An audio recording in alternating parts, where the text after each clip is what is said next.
Ibu Kusuma mengusir dan mencabut hak waris putranya sesaat setelah akad nikah, karena menikahi wanita yang dia anggap miskin. Arya dengan tegas menolak warisan tersebut demi membela istrinya. Ibu Kusuma akhirnya hancur dan syok berat saat bisnis keluarganya bangkrut, dan dia menyadari bahwa wanita miskin yang dia hina adalah pemilik sah perusahaan raksasa yang menjadi penyelamat tunggal perusahaannya. Sebelum ceritanya dimulai, jangan lupa dukung Mami dengan subtribunal dan absen di kolom komentar ya. Ruangan kecil di kantor urusan agama itu terasa sangat hangat. Penghulu baru saja mengetukkan palu kecil ke atas meja kayu. Kata sah meluncur dari mulut dua orang saksi yang duduk di sisi kanan dan kiri meja. Arya menghela napas panjang dan menoleh ke arah wanita yang duduk di sampingnya. Tari membalas tatapan Arya dengan senyuman tipis yang sangat menenangkan. Hari ini adalah hari paling bahagia dalam hidup mereka. Tari mengenakan kebaya putih sederhana tanpa perhiasan.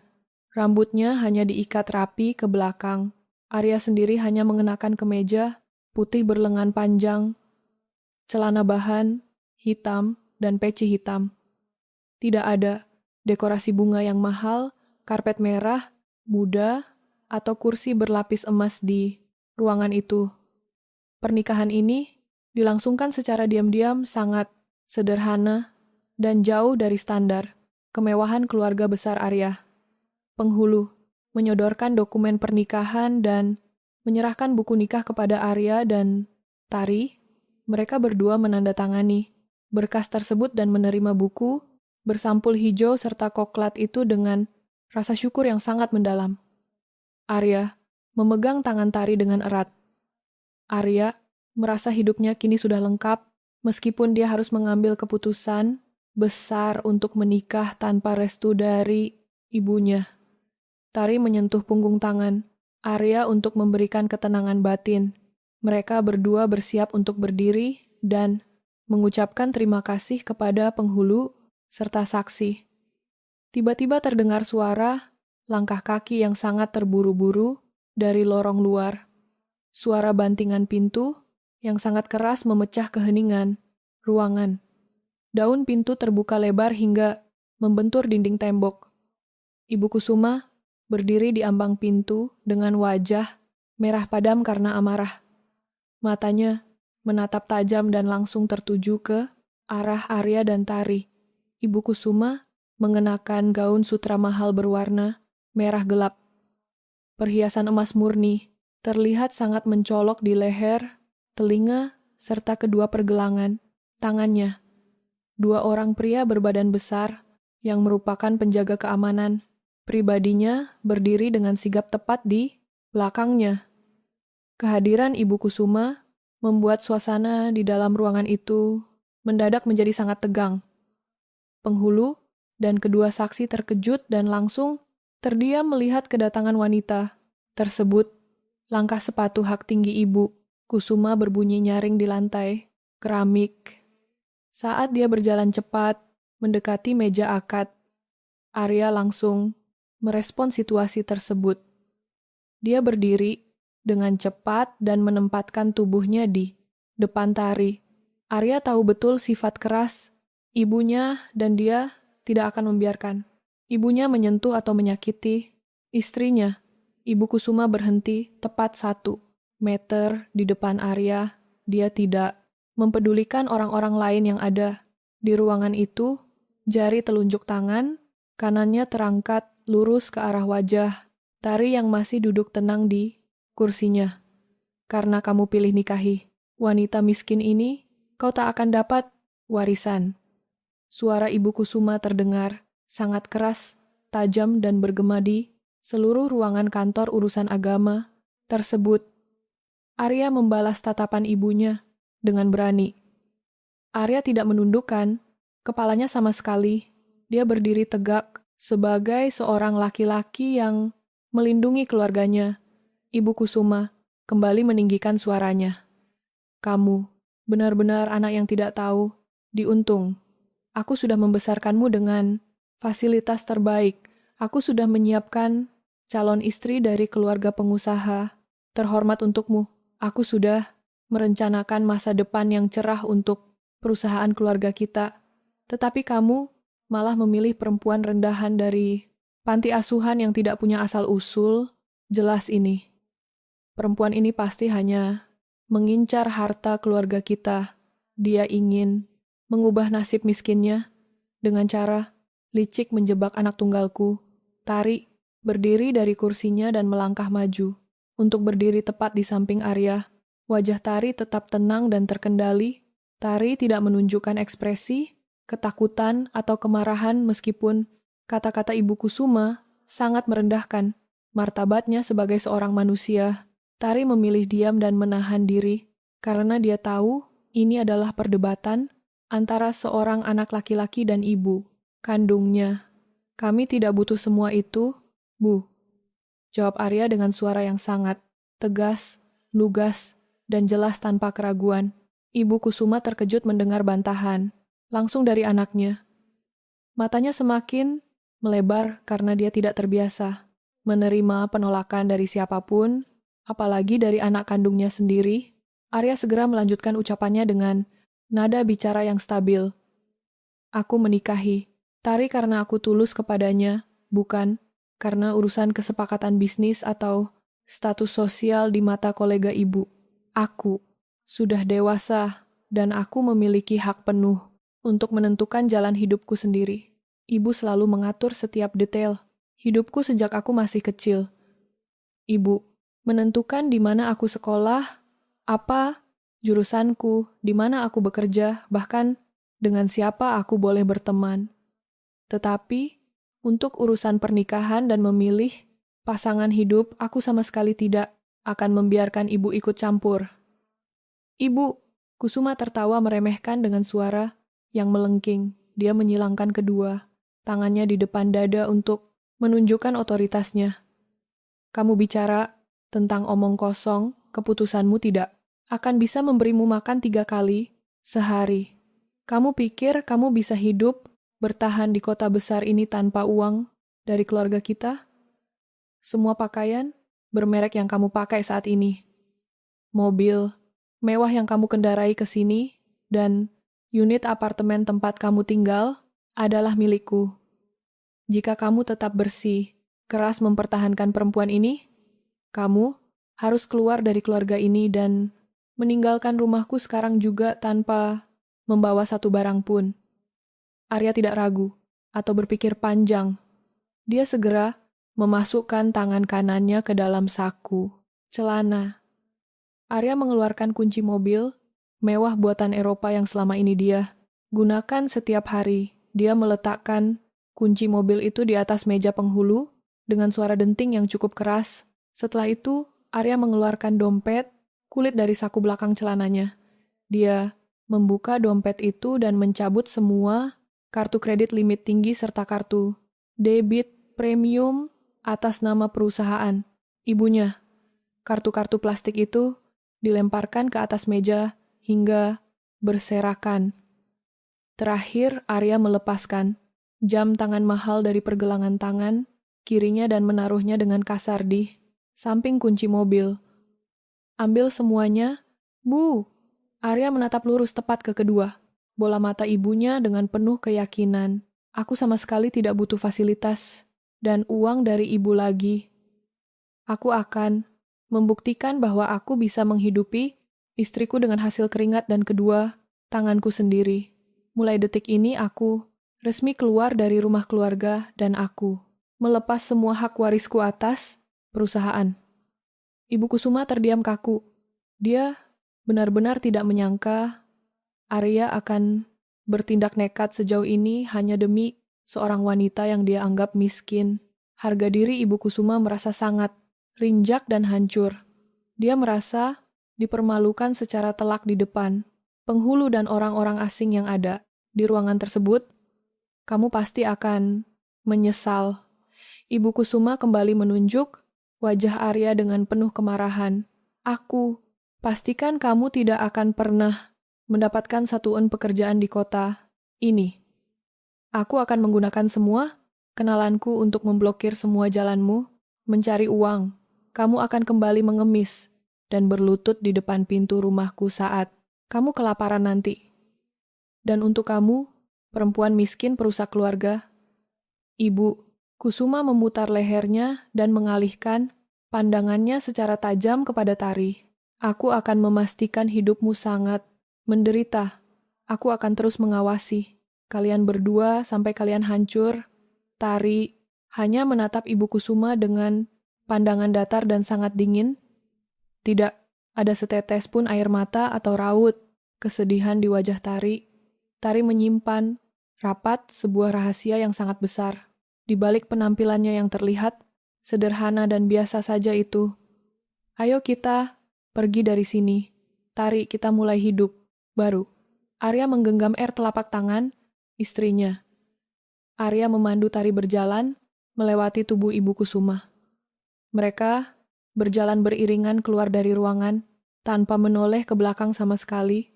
Arya dan Tari melangkah melewati pintu keluar gedung dengan perasaan lega yang memenuhi dada mereka. Hawa panas, matahari siang langsung menyambut tubuh mereka. Mereka tidak lagi memiliki kendaraan pribadi atau jaminan fasilitas mewah untuk pulang. Namun mereka berdua kini memiliki kebebasan hidup yang selama ini Arya dambakan. Mereka berjalan kaki berdampingan menyusuri pinggir jalan trotoar menuju halte angkutan umum terdekat. Sementara itu, di dalam ruangan akad, Ibu Kusuma memukul meja kayu dengan sangat keras hingga menimbulkan bunyi keras. Napasnya memburu dan dadanya naik turun karena menahan amarah yang meledak-ledak. Salah, satu penjaga keamanannya segera maju untuk mengamankan kunci mobil, kartu-kartu bank, dan jam tangan yang ditinggalkan oleh Arya. Ibu Kusuma bersumpah dalam hatinya saat itu juga bahwa dia akan menghancurkan pernikahan Arya secepat mungkin dan membuktikan kepada anaknya bahwa kekuatan uang adalah segalanya di dunia ini. Ibu Kusuma segera membalikkan badan dan berjalan keluar ruangan dengan langkah kaki yang dipenuhi oleh kebencian mendalam. Matahari sore menyengat kulit saat Arya dan Tari tiba di depan sebuah rumah petak berukuran kecil di pinggiran kota. Rumah itu berdinding batako yang dicat dengan warna hijau kusam. Atap sengnya terlihat sedikit berkarat di bagian ujung. Arya membuka gembok pagar besi yang sudah berderit pelan. Dia mendorong pintu kayu dan mempersilahkan istrinya masuk ke dalam. Ruangan di dalam sangat sempit, hanya ada satu ruang tamu yang menyatu dengan tempat tidur, sebuah kamar mandi kecil, dan dapur seadanya di bagian belakang. Arya meletakkan tas berisi pakaian ganti yang tadi mereka beli di pasar pinggir jalan. Dia menatap Tari dengan perasaan bersalah. Arya menyadari perubahan drastis kehidupan yang harus Tari jalani mulai hari ini. Maafkan aku karena harus membawamu ke tempat seperti ini, Arya berkata dengan nada suara rendah. Tari segera menggelengkan kepalanya dan tersenyum tulus. Tari memegang kedua pundak Arya dan menatap matanya secara langsung. Tempat ini sudah lebih dari cukup untuk kita berteduh. Yang terpenting adalah kita bersama dan memulai semuanya dengan cara yang benar. Jawaban Tari sangat lugas dan tidak mengandung keraguan sama sekali. Arya merasa sangat bersyukur memiliki istri yang kuat. Mereka berdua lalu membersihkan rumah petak tersebut bersama-sama hingga malam tiba. Arya memastikan semua pintu dan jendela terkunci rapat agar mereka bisa beristirahat dengan tenang pada malam pertama mereka di rumah baru tersebut. Keesokan paginya, Arya bangun sangat pagi. Dia mengenakan kemeja putih bersih dan celana bahan hitam miliknya. Arya menyiapkan plastik berisi dokumen, lamaran kerja, dan riwayat hidupnya. Arya memiliki gelar sarjana bisnis dari universitas ternama dan pengalaman memimpin divisi pemasaran di perusahaan ibunya selama 5 tahun. Dengan rekam jejak itu, Arya sangat yakin dia bisa mendapatkan pekerjaan baru di perusahaan lain dengan mudah. Dia pamit kepada Tari dan berjalan kaki menuju jalan raya untuk mencari tumpangan angkutan umum, menuju kawasan perkantoran di pusat kota. Perusahaan pertama yang Arya datangi adalah sebuah firma distribusi barang retail. Manajer sumber daya manusia di sana awalnya menyambut Arya dengan sangat antusias saat melihat riwayat kerjanya yang cemerlang. Namun, saat Mener itu melihat nama belakang Arya dan mencocokkannya dengan data keluarga Ibu Kusuma, raut wajah Manayer itu langsung berubah tegang. Manayer tersebut meminta izin keluar ruangan sebentar untuk menelepon seseorang. 5 menit kemudian, Manayer itu kembali masuk ruangan dan langsung menolak lamaran Arya secara sepihak. Alasannya sangat tidak masuk akal dan terkesan dibuat-buat. Arya terpaksa keluar dari gedung itu dengan tangan kosong. Kejadian serupa terulang kembali di perusahaan kedua, ketiga, dan keempat. Setiap kali pihak perusahaan mengetahui identitas asli Arya, mereka langsung membatalkan proses wawancara. Saat itu, juga Arya mulai menyadari ada hal yang tidak beres. Saat berada di lobi perusahaan kelima, seorang staf yang merasa kasihan akhirnya berbisik kepada Arya. Staf itu memberitahu bahwa Ibu Kusuma secara pribadi telah menghubungi seluruh jaringan relasi bisnisnya di kota ini sejak kemarin sore. Ibu Kusuma memberikan ancaman pemutusan kerjasama bisnis kepada pihak manapun yang berani mempekerjakan Arya di perusahaan mereka. Arya mengepalkan kedua tangannya dengan kuat. Dia tidak menyangka ibunya bertindak sejauh itu untuk menghancurkan usahanya mencari nafkah yang halal. Arya duduk di kursi taman kota pada siang hari itu sambil meminum air mineral dari botol plastik. Uang tabungan tunai di dompetnya sangat menipis. Dia harus segera mendapatkan penghasilan untuk membayar sewa rumah bulan depan dan membeli makanan sehari-hari. Arya memutuskan untuk menurunkan standar pekerjaannya. Dia mulai mendatangi toko-toko kecil, agen pengiriman barang, dan pabrik-pabrik lokal yang tidak memiliki hubungan bisnis dengan perusahaan Ibu Kusuma. Sementara itu, di rumah petak, Tari sedang duduk di atas tikar plastik. Tari memastikan pintu rumah terkunci rapat dari dalam. Dia mengeluarkan sebuah ponsel pintar model terbaru dari bagian dalam tas jinjingnya. Ponsel itu sangat berbeda dengan ponsel murah yang dia tunjukkan kepada Arya sebelumnya. Tari menyalakan layar ponsel dan membuka aplikasi pesan rahasia yang terenkripsi secara ketat. Sebuah pesan masuk dari Dewi. Pesan itu berisi laporan keuangan harian dan daftar pergerakan saham dari perusahaan pesaing di pasar modal. Tari mengetik balasan dengan gerakan jari yang sangat cepat. Dia memerintahkan Dewi untuk terus memantau arus kas perusahaan milik Ibu Kusuma. Tari mengetahui secara pasti bahwa perusahaan mertuanya itu sedang melakukan ekspansi bisnis besar-besaran menggunakan dana pinjaman bank berbunga tinggi. Tari menyusun strategi dengan sangat matang dari dalam kamar berukuran sempit tersebut. Dia tidak berniat membalas dendam dengan cara kekerasan atau adu mulut. Tari akan menghancurkan kesombongan Ibu Kusuma langsung dari akar kekuatan utamanya, yaitu jaringan, keuangan, dan aset bisnis. Hari mulai gelap saat Arya akhirnya tiba kembali di rumah petak. Wajahnya terlihat sangat lelah dan kemejanya basah oleh keringat.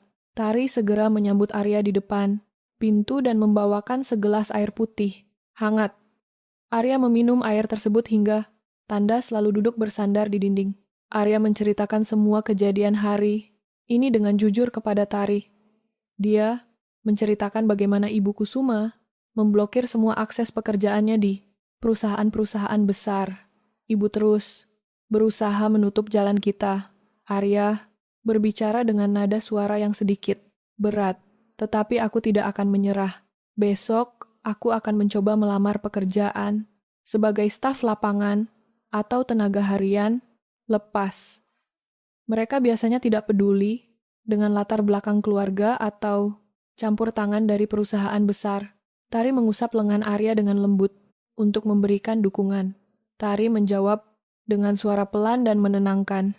Lakukan apa pun yang menurutmu baik, aku akan selalu mendukungmu dari sini. Besok aku juga akan mencari pekerjaan sebagai pelayan toko agar kita punya pemasukan tambahan untuk makan sehari-hari. Arya mengangguk setuju, tanpa menyadari bahwa istri yang duduk di sampingnya ini sedang mengatur strategi bisnis tingkat tinggi yang akan mengubah nasib mereka berdua secara dramatis dalam hitungan hari. Pagi hari dimulai lebih awal untuk Tari dan Arya di rumah petak yang sempit itu. Sinar matahari pagi baru saja menyentuh atap seng rumah mereka. Tari bangun lebih dulu dan langsung menuju area dapur kecil di bagian belakang. Dia menyiapkan sarapan sederhana berupa nasi putih, hangat dan 2 butir telur dadar. Arya bangun beberapa saat kemudian setelah mendengar suara aktivitas Tari di dapur. Arya mandi menggunakan air dingin karena rumah petak itu tidak memiliki fasilitas pemanas air. Setelah mandi, Arya duduk di atas tikar plastik dan memakan sarapan buatan istrinya dengan sangat cepat. Hari ini Arya sengaja tidak memakai kemeja putih rapi seperti kemarin. Dia memakai kaos berlengan panjang berwarna abu-abu dan celana kain tebal yang sudah sedikit pudar warnanya. Arya menyadari bahwa dia tidak bisa lagi mencari pekerjaan di lingkungan perkantoran karena ibunya telah memblokir semua aksesnya secara paksa. Dia memutuskan untuk mencari pekerjaan, tenaga kasar di lokasi agen ekspedisi, pengiriman barang atau lokasi konstruksi, bangunan karena tempat tersebut tidak memerlukan dokumen riwayat hidup atau pemeriksaan latar belakang keluarga tingkat tinggi. Arya pamit kepada Tari setelah selesai sarapan. Dia mencium kening istrinya dan berjalan kaki menyusuri gang perumahan yang masih sepi. Tari berdiri di depan pintu kayu rumah petak itu dan memperhatikan langkah suaminya hingga Arya berbelok ke arah jalan raya. Setelah memastikan Arya benar-benar pergi jauh, lari segera masuk kembali ke dalam rumah. Dia mengambil tas ukuran sedang berwarna hitam miliknya dan mengunci pintu rumah dengan gembok besi yang besar. Tari berjalan kaki melewati gang perumahan, padat penduduk itu dengan langkah kaki yang teratur. Dia memakai kemeja lengan, panjang biasa dengan motif garis-garis, tipis dan celana panjang berbahan kain, berwarna hitam gelap. Penampilannya sangat mirip dengan pekerja toko biasa pada umumnya. Beberapa warga sekitar yang sedang menyapu halaman rumah menyapanya. Tari membalas sapaan parah. Warga dengan senyuman ramah dan anggukan, kepala sopan. Jika ada tetangga yang bertanya, Tari selalu menjawab bahwa dia akan pergi bekerja sebagai pelayan kasir di sebuah toko baju dekat pasar induk kota. Tari terus berjalan kaki tanpa henti sejauh 1 kilometer hingga dia mencapai area jalan raya besar yang cukup sepi dan jarang dilewati kendaraan umum. Kecil.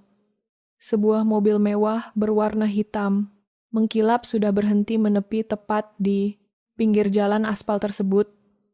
Kaca mobil itu dilapisi pelindung berwarna sangat gelap sehingga orang dari luar tidak bisa melihat kondisi bagian dalam mobil sama sekali. Pintu penumpang bagian belakang langsung terbuka secara otomatis dari dalam saat Tari berjalan mendekat. Tari segera masuk ke dalam kabin mobil yang bersuhu dingin karena pengaturan penyejuk ruangan. Dewi duduk di kursi penumpang bagian depan tepat di sebelah pria yang bertugas sebagai sopir pribadi. Dewi segera menoleh ke arah belakang dan menyapa Tari dengan sangat sopan dan penuh hormat. Selamat pagi, Ibu. Semua pakaian ganti resmi dan dokumen laporan yang Ibu butuhkan hari ini sudah saya letakkan di kursi sebelah, Ibu. Dewi memberikan laporannya dengan suara yang sangat teratur. Tari menganggukkan kepalanya pelan, dan memberikan perintah kepada sopir untuk segera menjalankan mobil menuju kantor pusat. Mobil mewah buatan Eropa itu melaju mulus, membelah jalanan kota Wonosobo yang mulai padat oleh kendaraan pekerja. Selama perjalanan berlangsung, di jalan tol, Tari mengganti pakaian, sederhananya di balik tirai pemisah, kabin dalam mobil. Dia melepas kemeja, garis-garisnya, dan menggantinya dengan setelan jas kerja wanita berwarna biru, tua yang terbuat dari bahan kain, berkualitas tinggi. Tari menata, rambutnya dengan cepat menjadi ikatan, rapi di belakang kepala. Dia juga memakai alat rias wajah secukupnya untuk mempertegas garis wajahnya dan menunjukkan kesan seorang pemimpin perusahaan. Penampilan Tari berubah total dalam waktu 20 menit perjalanan darat tersebut. Mobil hitam itu akhirnya berbelok memasuki area lantai, dasar gedung bertingkat tinggi yang memiliki tulisan Mahakarya Group berukuran sangat besar di bagian depan, pintu utama. Petugas keamanan gedung segera mengenali nomor polisi mobil tersebut dari kejauhan. Para penjaga keamanan dengan sigap mengosongkan area parkir khusus pimpinan dan menahan laju kendaraan karyawan lain agar tidak mendekat. Sopir menghentikan laju mobil.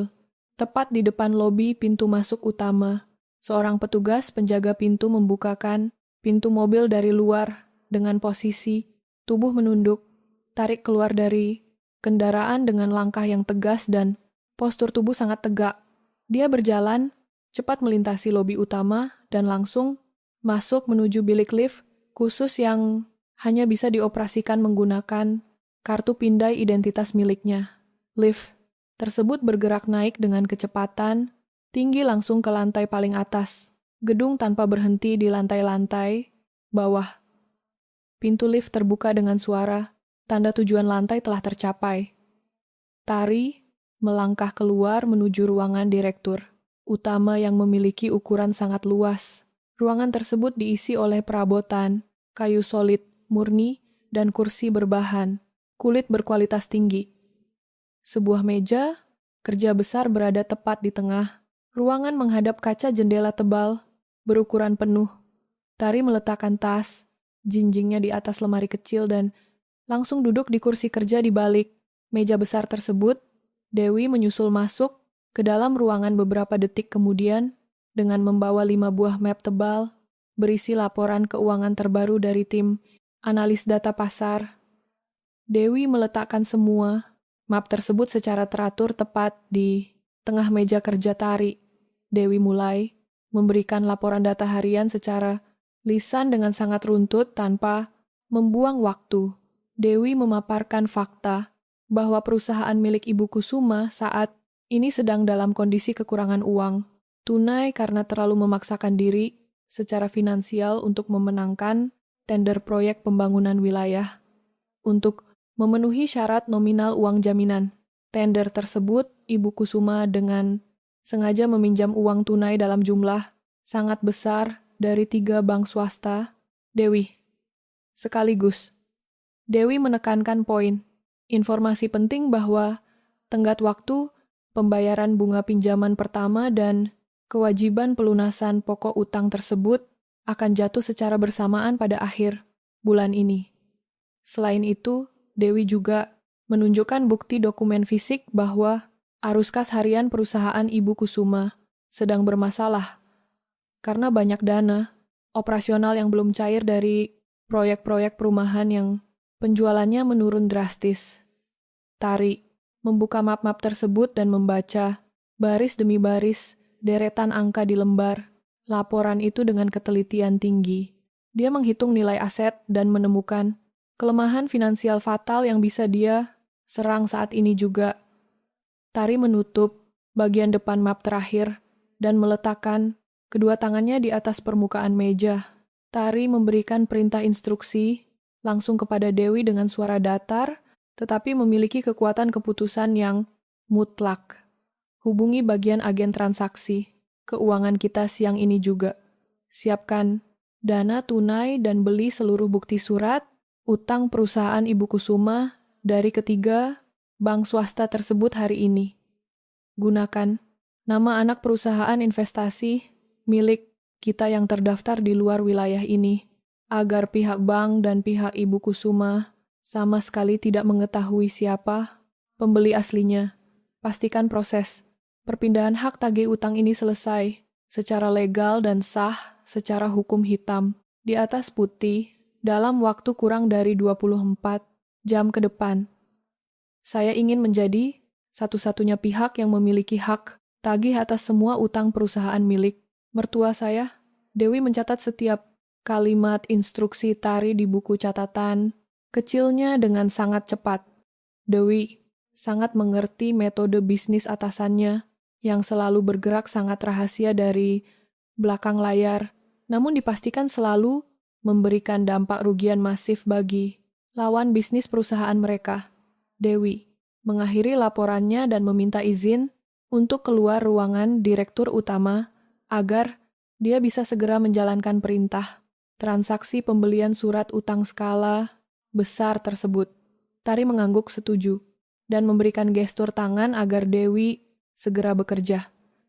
Pintu ruangan kerja tebal itu tertutup rapat kembali. Tari memutar kursi kerjanya menghadap langsung ke arah kaca jendela besar yang memperlihatkan pemandangan area sibuk di bawah gedung perkantoran. Dia melihat ratusan pekerja kecil beraktivitas di jalan aspal. Tari langsung teringat pada suaminya yang saat ini kemungkinan sedang bekerja sangat keras mengangkat barang berat di lokasi proyek hanya untuk mencari uang bernilai puluhan ribu. Hati Tari sebenarnya merasa pedih dan kasihan melihat suaminya harus menjalani kelelahan fisik luar biasa tersebut. Tetapi Tari berpikir logis dan sadar bahwa proses kesulitan hidup ini menjadi langkah wajib untuk menguji mental Arya agar suaminya itu bisa hidup mandiri sepenuhnya dan lepas total dari kendali ibunya. Tari menanamkan tekad kuat dalam pikirannya bahwa setelah dia memutus sumber kekuatan finansial Ibu Kusuma, nanti Tari akan memulihkan status hidup Arya dan mengangkat posisi suaminya sebagai pimpinan di perusahaannya. Bara sendiri, Tari memutar kembali kursi, kerjanya menghadap meja dan mulai memeriksa sisa tumpukan dokumen. Dia harus menyelesaikan semua pekerjaan.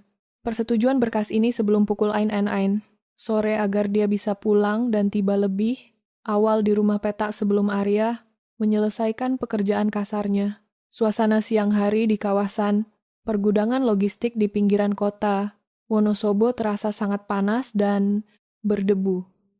Puluhan truk angkutan barang berjejer rapi di area bongkar muat. Arya berjalan kaki memasuki area gudang tersebut dengan pakaian yang sudah basah oleh keringat.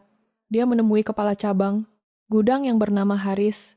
Arya menawarkan diri untuk bekerja sebagai tenaga apa saja yang dibutuhkan hari itu.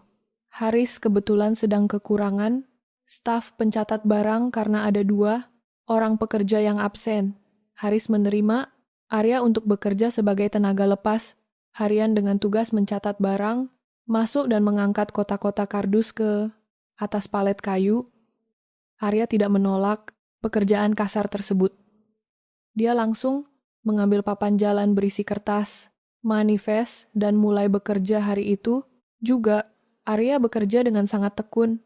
Dia tidak mengeluh meskipun tangannya lecet akibat mengangkat kardus-kardus kayu yang kasar. Latar belakang pendidikannya di bidang bisnis membuat Arya bekerja lebih cepat dan lebih teliti dibandingkan pekerja lainnya. Saat terjadi masalah penumpukan rute pengiriman di jalur selatan, Arya memberikan saran rute alternatif kepada Haris. Saran rute dari Arya tersebut terbukti menghemat biaya bahan bakar, truk, dan memangkas waktu pengiriman hingga 2 jam. Haris sangat terkesan dengan kecerdasan Arya. Haris berencana untuk mengangkat Arya menjadi staf administrasi tetap pada keesokan harinya.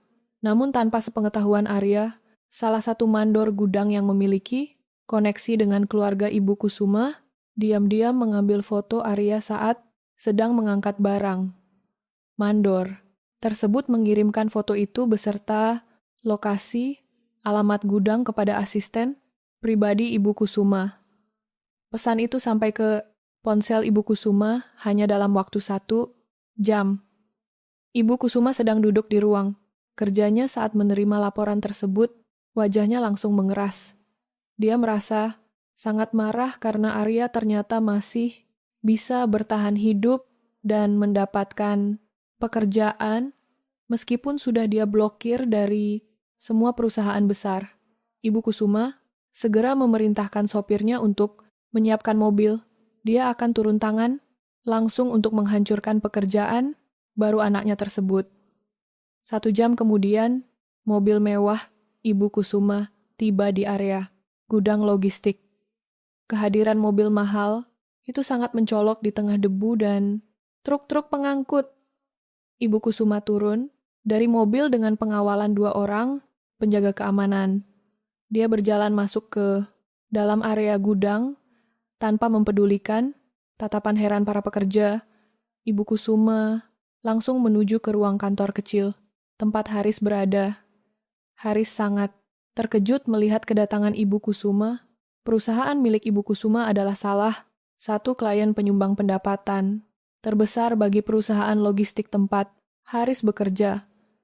Haris segera berdiri dan menyambut Ibu Kusuma dengan sikap sangat hormat.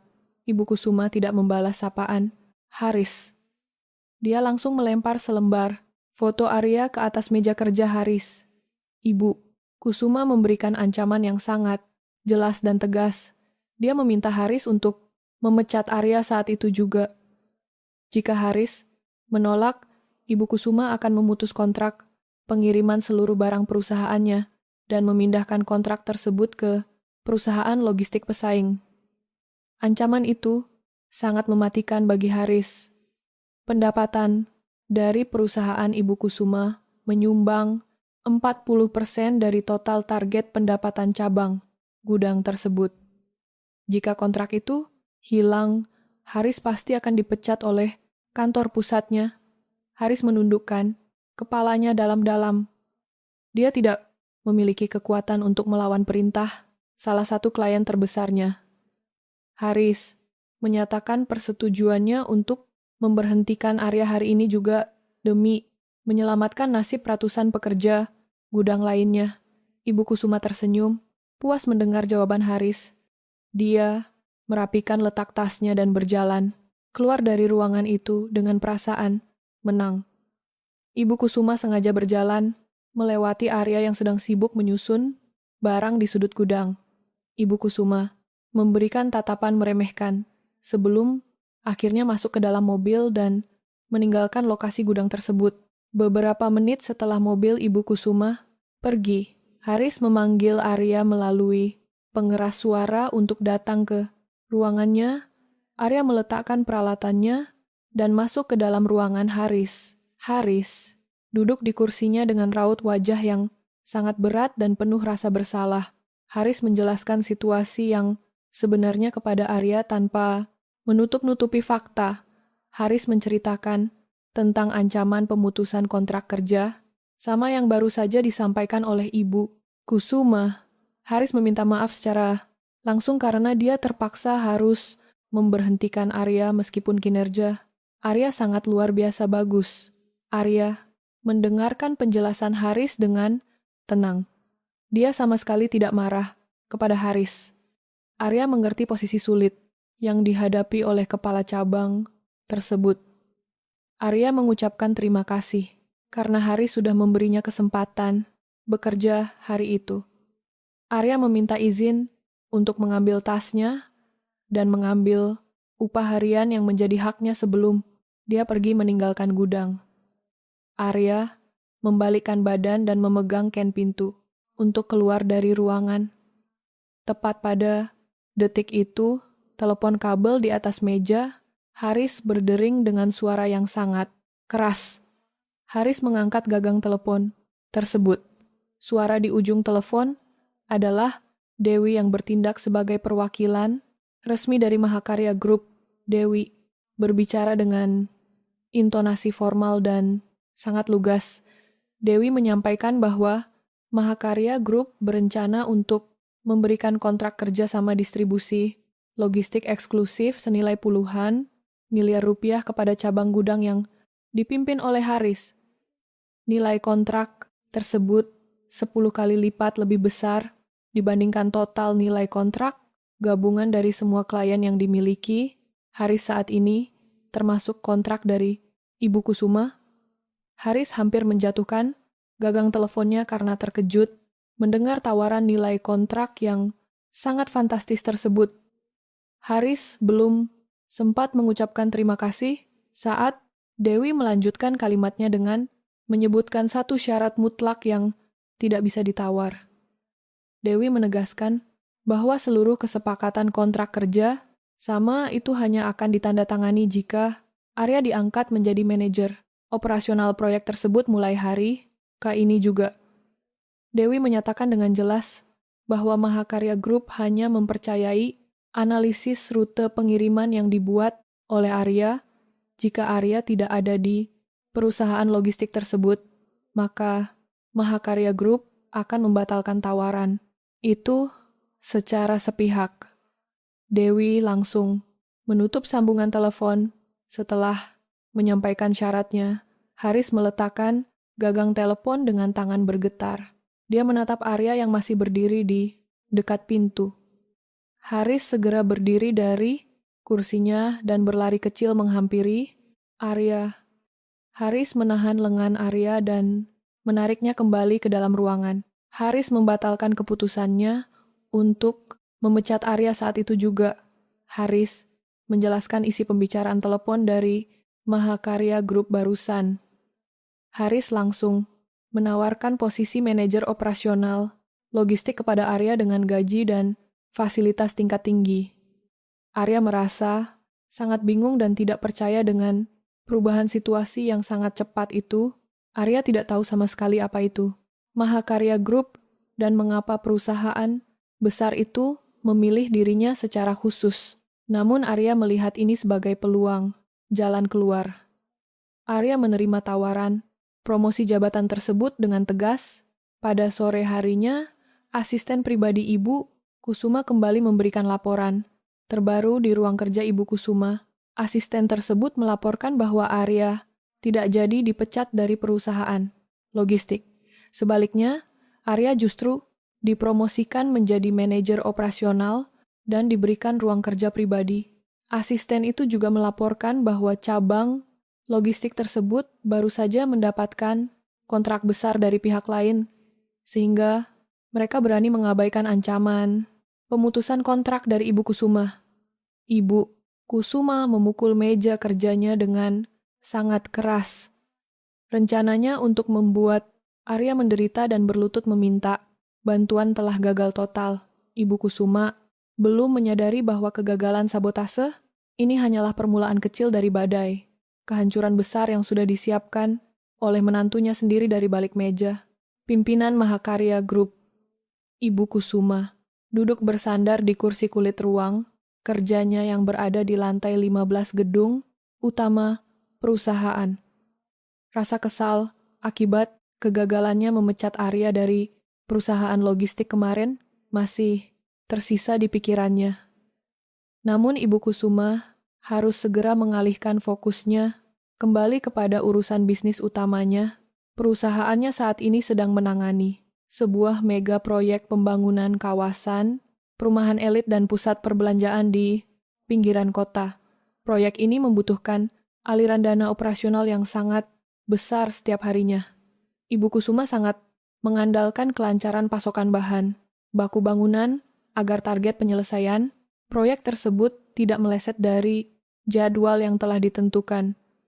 Suasana tenang di ruang kerja itu tiba-tiba pecah ketika pintu ruangan terbuka dengan kasar. Asisten pribadi Ibu Kusuma berlari masuk dengan napas terengah-engah dan wajah pucat pasi. Asisten tersebut membawa sebuah map merah berisi dokumen yang baru saja dikirim melalui kurir kilat.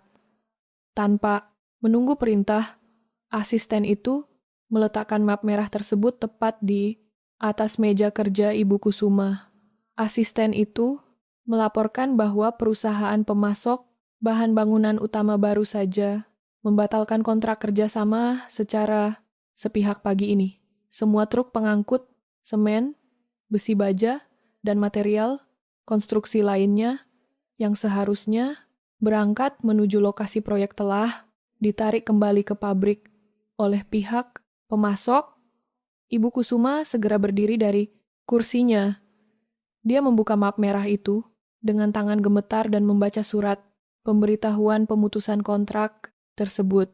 Matanya membelalak lebar, melihat cap resmi dan tanda tangan Direktur Utama Perusahaan Pemasok di bagian bawah surat. Ibu Kusuma langsung meraih telepon meja dan menekan nomor kontak Direktur Perusahaan Pemasok tersebut. Panggilan pertama tidak dijawab. Panggilan kedua langsung dialihkan ke kotak suara. Pada panggilan ketiga, asisten Direktur Pemasok akhirnya mengangkat telepon. Suara di ujung telepon menjelaskan dengan sangat datar bahwa perusahaan mereka baru saja diakuisisi oleh grup investasi baru. Pemilik baru tersebut mengeluarkan perintah mutlak untuk menghentikan semua suplai ke perusahaan Ibu Kusuma tanpa memberikan alasan lebih lanjut. Denda, penalti, akibat pemutusan kontrak secara sepihak juga sudah ditransfer lunas ke rekening perusahaan Ibu Kusuma 10 menit yang lalu. Ibu Kusuma membanting gagang telepon kembali ke tempatnya. Denda, penalti itu sama sekali tidak ada. Artinya, dibandingkan dengan potensi kerugian proyek yang harus berhenti, total. Ratusan pekerja konstruksi di lapangan tidak bisa melakukan pekerjaan apapun tanpa adanya bahan bangunan. Berita berhentinya proyek perumahan elit ini bocor ke publik hanya dalam waktu kurang dari 2 jam. Para wartawan bisnis mulai menulis artikel tentang masalah pasokan material yang dialami oleh perusahaan Ibu Kusuma. Kepanikan mulai terjadi di kalangan investor yang menanamkan modal di proyek tersebut. Dampak dari berita negatif itu langsung menghantam pasar modal pada pukul 2 siang. Harga saham perusahaan Ibu Kusuma yang sebelumnya stabil tiba-tiba anjlok secara drastis. Grafik pada layar monitor di ruang kerja Ibu Kusuma menunjukkan garis merah yang terus menurun tajam mendekati batas bawah perdagangan. Asisten pribadi Ibu Kusuma kembali melaporkan bahwa para investor retail beramai-ramai menjual saham mereka karena takut perusahaan akan gagal menyelesaikan proyek dan mengalami kebangkrutan. Ibu Kusuma hanya bisa menatap layar monitor itu dengan pandangan kosong. Dia tidak pernah menghadapi krisis secepat dan semengerikan ini selama puluhan tahun. Memimpin perusahaannya, situasi bertambah buruk ketika 3 panggilan telepon berturut-turut masuk dari 3 bank swasta yang memberikan pinjaman kredit skala besar kepada Ibu Kusuma. Para manajer bank tersebut menghubungi Ibu Kusuma dengan nada suara yang sangat tegas dan formal. Mereka menyatakan kekhawatiran yang sangat besar terhadap penurunan nilai saham dan berhentinya operasional proyek utama perusahaannya. Ketiga, bank swasta itu secara serempak menolak pengajuan perpanjangan waktu pembayaran utang yang sebelumnya sudah direncanakan oleh Ibu Kusuma. Mereka menuntut Ibu Kusuma untuk segera melunasi kewajiban pembayaran bunga dan sebagian pokok utang yang akan jatuh tempo pada akhir minggu ini. Jika Ibu Kusuma gagal membayar tepat waktu, pihak bank berhak menyita seluruh aset perusahaan yang dijadikan jaminan, termasuk gedung kantor pusat tempat Ibu Kusuma berada saat ini. Ibu Kusuma merasa kepalanya sangat pusing. Dia memijat pelipisnya dengan kuat. Semua jalur keuangan perusahaannya seolah ditutup secara bersamaan dari berbagai arah. Dia mencoba menghubungi relasi bisnis lamanya untuk meminjam dana talangan sementara. Namun, semua kolega bisnisnya menolak memberikan pinjaman dengan berbagai alasan. Mereka sudah membaca berita di pasar modal dan tidak ingin mengambil risiko ikut terseret dalam kebangkrutan perusahaan ibu. Kusuma, sang penguasa bisnis yang biasanya sangat sombong dan ditakuti itu, kini benar-benar terpojok tanpa memiliki satu jalan keluar. Sementara itu, di lantai tertinggi gedung, Mahakarya Group, Tari duduk dengan tenang di balik meja kerjanya. Dewi baru saja selesai memberikan laporan akhir tentang penarikan pasokan material dan penurunan harga saham perusahaan mertuanya tersebut. Semua kejadian destruktif yang menghantam perusahaan Ibu Kusuma hari ini adalah hasil dari instruksi rahasia yang Tari berikan kemarin. Tari berhasil memotong urat nadi utama bisnis Ibu Kusuma tanpa perlu repot-repot tampil di depan publik. Tari mengangguk pelan, menginstruksikan Dewi untuk membiarkan kondisi perusahaan Ibu Kusuma semakin terpuruk selama beberapa hari ke depan agar rasa putus asa benar-benar menghancurkan kesombongan mertuanya itu. Setelah Dewi keluar dari ruangan, Tari mengambil ponsel pribadinya. Dia mengirimkan pesan singkat kepada Arya untuk menanyakan kelancaran hari pertama. Suaminya bekerja sebagai manajer operasional. Arya membalas pesan itu dengan cepat dan mengatakan bahwa dia sangat bersyukur karena pekerjaannya berjalan dengan sangat lancar dan dia dihormati oleh semua staf di gudang logistik. Tari tersenyum membaca balasan suaminya. Tari merasa lega karena Arya sama sekali tidak menyadari badai besar yang sedang menghancurkan perusahaan ibunya. Tari berjanji dalam hati akan terus melindungi Arya dari jauh sambil menyelesaikan perhitungan akhirnya dengan Ibu Kusuma secara tuntas. Ruang kerja Ibu Kusuma terasa sangat sunyi dan mencekam pada siang hari itu. Udara pendingin ruangan terasa lebih dingin dari biasanya dan membuat suasana semakin kaku. Ibu Kusuma duduk tegak di balik meja kerjanya dengan wajah yang sangat tegang. Kantung matanya terlihat sedikit menebal karena dia sama sekali tidak tidur semalaman. Dokumen penagihan utang dari pihak bank menumpuk tinggi di sisi kanan mejanya. Angka-angka kerugian perusahaan tercetak sangat jelas di atas kertas putih tersebut. Ibu Kusuma mengambil ponselnya dan mulai menghubungi daftar kolega bisnis terdekatnya satu persatu. Dia menghubungi pemilik pabrik tekstil besar, pengusaha properti senior, hingga ketua asosiasi pengusaha daerah. Namun, jawaban yang dia terima selalu sama. Mereka semua menolak meminjamkan dana. Beberapa orang beralasan sedang mengalami kesulitan kas internal, sementara yang lain secara terang-terangan mengatakan tidak berani mengambil risiko memberikan pinjaman sebesar 35 miliar kepada perusahaan yang sedang berada di ambang kebangkrutan. Ibu Kusuma membanting ponselnya ke atas meja kayu dengan rasa frustrasi yang sangat tinggi. Harga dirinya sebagai pengusaha paling berkuasa di kota ini hancur berantakan. Dia selalu menjadi pihak yang memberikan pinjaman dan mendikte syarat kepada orang lain. Kini dia harus memohon bantuan dan ditolak secara mentah-mentah oleh orang-orang yang biasanya tunduk kepadanya. Pintu ruangan tiba-tiba diketuk dari luar. Asisten pribadinya masuk dengan langkah cepat dan membawa sebuah kabar baru. Asisten itu melaporkan bahwa ada perwakilan dari sebuah perusahaan investasi swasta berskala internasional yang datang berkunjung tanpa jadwal sebelumnya. Perusahaan investasi itu menawarkan bantuan dana talangan tunai yang bisa dicairkan hari ini juga. Mendengar kabar tersebut, mata Ibu Kusuma kembali bersinar terang. Dia merasa mendapatkan jalan keluar tunggal dari krisis yang mematikan ini. Ibu Kusuma segera merapikan pakaiannya dan memerintahkan asistennya untuk membawa tamu tersebut masuk ke dalam ruangan.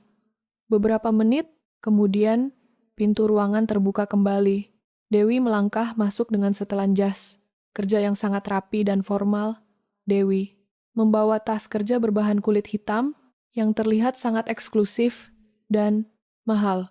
Dewi memperkenalkan dirinya sebagai direktur investasi dari sebuah lembaga pendanaan asing.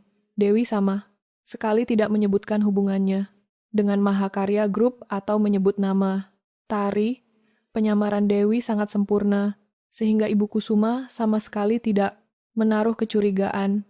Silakan duduk, Ibu.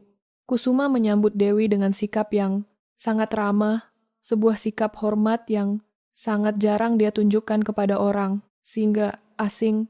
Saya mendengar perusahaan Ibu bersedia memberikan bantuan pendanaan darurat. Saya membutuhkan dana tunai sebesar 35 miliar untuk melunasi kewajiban bank hari ini juga. Dewi duduk di kursi tamu dan langsung membuka tas kerjanya. Dewi mengeluarkan sebuah map tebal berisi draft perjanjian utang, piutang khusus. Dewi menatap lurus ke arah Ibu Kusuma dengan ekspresi wajah yang sangat profesional, lugas, dan sangat dingin. Kami sudah menganalisis kondisi keuangan perusahaan Ibu Kusuma secara menyeluruh. Kami bersedia mencairkan dana tunai sebesar 35 miliar siang ini juga. Namun karena risiko kebangkrutan perusahaan ini sangat tinggi, kami menetapkan syarat yang sangat ketat dan tidak bisa ditawar. Dewi meletakkan dokumen tersebut di atas meja dan mendorongnya ke arah Ibu Kusuma. Kami meminta jaminan berupa seluruh aset perusahaan ini, termasuk gedung kantor pusat, tanah, proyek perumahan, dan seluruh saham mayoritas yang Ibu miliki. Tenggat waktu pelunasan pokok utang beserta bunganya adalah 5 hari dari sekarang. Jika Ibu gagal membayar 1 hari saja dari jadwal yang ditentukan, maka seluruh aset perusahaan ini akan sah menjadi milik kami secara hukum. Ibu Kusuma terkejut membaca syarat perjanjian tersebut. Waktu 5 hari sangat sempit untuk mengumpulkan uang tunai sebesar itu di tengah krisis pasar. Namun Ibu Kusuma tidak memiliki pilihan lain saat jika dia tidak melunasi utang ban, hari ini perusahaannya akan langsung disita secara paksa oleh pihak bank dan dia akan dilaporkan ke pihak berwajib atas tuduhan gagal bayar. Ibu Kusuma berpikir keras bahwa dengan dana talangan 35 miliar ini dia bisa melanjutkan operasional proyek perumahan yang terhenti. Dia berencana menjual unit-unit rumah secara cepat dengan harga diskon besar-besaran untuk mendapatkan uang kembali sebelum tenggat. Waktu 5 hari tersebut habis. Rasa percaya diri Ibu Kusuma yang sangat berlebihan kembali menutupi akal sehatnya. Baik, saya setuju dengan semua syarat ini. Ibu Kusuma langsung mengambil pena berlapis emas dari laci mejanya. Ibu Kusuma membuka halaman terakhir dari dokumen tersebut.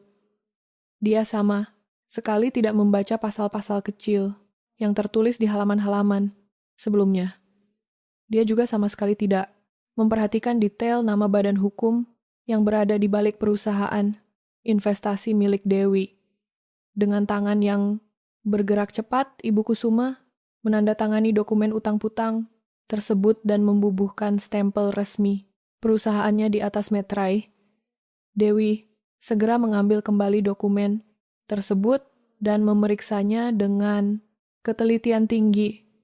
Setelah memastikan semua tanda tangan sah secara hukum, Dewi memasukkan satu salinan dokumen ke dalam tasnya dan meninggalkan salinan lainnya untuk Ibu Kusuma sebagai arsip.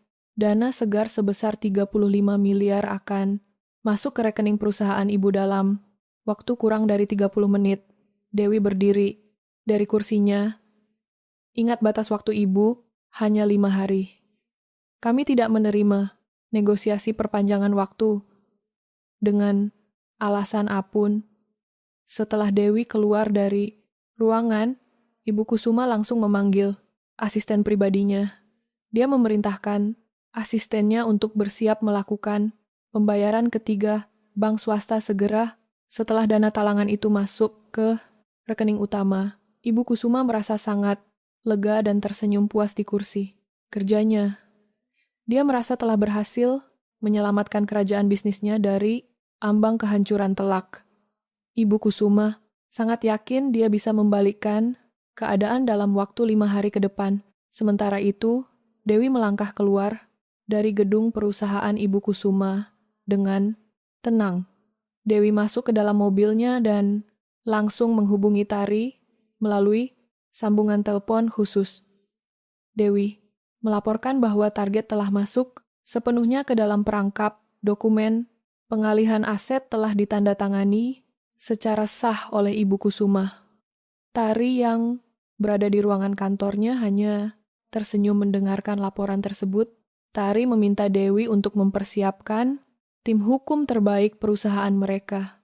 Mereka berdua hanya perlu menunggu dengan sabar selama 5 hari ke depan sebelum akhirnya mengambil alih seluruh kekuasaan bisnis dari tangan Ibu Kusuma secara paksa dan legal. Tari memastikan bahwa kali ini tidak akan ada satu celah hukum bagi Ibu Kusuma untuk lolos dari kebangkrutan. Langit mendung menutupi sinar matahari di atas gedung perusahaan Ibu Kusuma pada siang hari. Cuaca di luar sangat gelap dan udara terasa sangat pengap. Ibu Kusuma mondar-mandir di dalam ruang kerjanya dengan langkah kaki yang sangat gelisah. Waktu 5 hari yang diberikan oleh perusahaan investasi asing tersebut telah habis hari ini. Selama 5 hari terakhir ini, Ibu Kusuma sudah mengerahkan seluruh tenaga pemasarannya untuk menjual unit-unit rumah di proyek perumahan elit secara cepat. Dia bahkan memberikan potongan harga hingga 50% untuk menarik minat pembeli tunai. Namun, strategi darurat itu gagal total. Di lapangan, tidak ada satu pembeli yang bersedia menyerahkan uang mereka. Berita buruk tentang krisis keuangan perusahaan Ibu Kusuma sudah menyebar sangat luas di masyarakat kota. Para calon pembeli merasa sangat takut proyek perumahan itu akan berhenti total di tengah jalan dan uang mereka akan hilang tanpa kejelasan hukum. Ibu Kusuma juga sudah berusaha menjual beberapa aset berharga milik pribadinya. Dia mencoba menjual tanah kosong miliknya di kawasan luar kota dan menawarkan koleksi perhiasan berlian mewahnya kepada beberapa kolektor barang antik. Namun, nilai uang tunai yang terkumpul dari seluruh penjualan aset pribadi itu tidak mencapai angka 2 miliar. Angka tersebut sangat jauh dari total jumlah pokok utang dan bunga sebesar 35 miliar yang harus dia bayarkan secara lunas pada tenggat waktu hari ini. Kondisi internal perusahaan juga sangat berantakan. Asisten pribadi Ibu Kusuma masuk ke dalam ruangan dengan membawa tumpukan surat pengunduran diri dari 30 karyawan tingkat atas. Para manajer, bagian dan direktur operasional memilih keluar dari perusahaan secara serentak karena mereka belum menerima gaji dan mencium aroma kebangkrutan yang sangat kuat. Ibu Kusuma tidak memedulikan tumpukan surat pengunduran diri. Dia membuang surat-surat itu ke atas lantai hingga berserakan ke segala arah. Fokus pikiran utamanya saat ini hanyalah mencari cara untuk lolos dari jeratan utang Dewi. Tepat pada pukul siang, pintu ruang kerja Ibu Kusuma terbuka. Secara paksa, dari luar, Dewi melangkah masuk ke dalam ruangan tanpa mengetuk pintu terlebih dahulu. Dewi datang bersama 2 orang pria, berbadan tegap yang memakai setelan jas rapi. Kedua pria itu merupakan anggota tim hukum dari perusahaannya. Dewi meletakkan tas kerjanya di atas meja kayu Ibu Kusuma dengan suara benturan yang cukup keras. Wajah Dewi terlihat sangat datar dan matanya menatap tajam ke arah Ibu Kusuma tanpa menunjukkan ekspresi simpati sama sekali. Ibu Kusuma langsung menghentikan langkah kakinya dan berdiri kaku di tengah ruangan kerjanya. Tubuhnya mulai bergetar hebat karena dia mengetahui dengan pasti tujuan kedatangan Dewi pada siang hari. Ini waktu 5 hari sudah habis. Dewi berbicara dengan intonasi suara yang saplamerka, sangat tegas lugas, dan menggema di dalam ruangan itu. Berdasarkan pengecekan sistem rekening utama perusahaan kami, Ibu belum melakukan transfer uang pelunasan utang sebesar 35 miliar sesuai dengan surat perjanjian utang piutang sah yang Ibu tanda tangani 5 hari yang lalu. Kegagalan pembayaran ini mengakibatkan seluruh aset perusahaan Ibu resmi disita dan beralih kepemilikan menjadi hak milik penuh perusahaan kami. Tim hukum saya sudah membawa dokumen serah terima aset untuk Ibu tanda tangani hari ini juga agar proses pengambil alihan berjalan tertib. Ibu Kusuma merasa kedua kakinya sangat lemas. Dia segera memegang tepi meja kerjanya dengan kuat agar tubuhnya tidak jatuh terduduk di atas lantai. Kesombongan dan keangkuhan yang selama puluhan tahun melekat kuat pada dirinya tiba-tiba menghilang tanpa sisa. Ibu Kusuma berjalan perlahan mendekati posisi Dewi berdiri. Untuk pertama kalinya dalam sejarah hidupnya sebagai penguasa bisnis, Ibu Kusuma memohon belas kasihan kepada orang asing. Saya minta waktu tambahan. Beri saya kelonggaran waktu 3 hari lagi. Saya pasti bisa menjual aset pabrik saya di kawasan industri selatan. Ibu Kusuma berbicara dengan nada suara yang sangat memelas dan bergetar. Saya mohon jangan sita perusahaan ini hari ini. Gedung ini adalah bisnis keluarga saya yang sudah saya bangun dari nol selama puluhan tahun.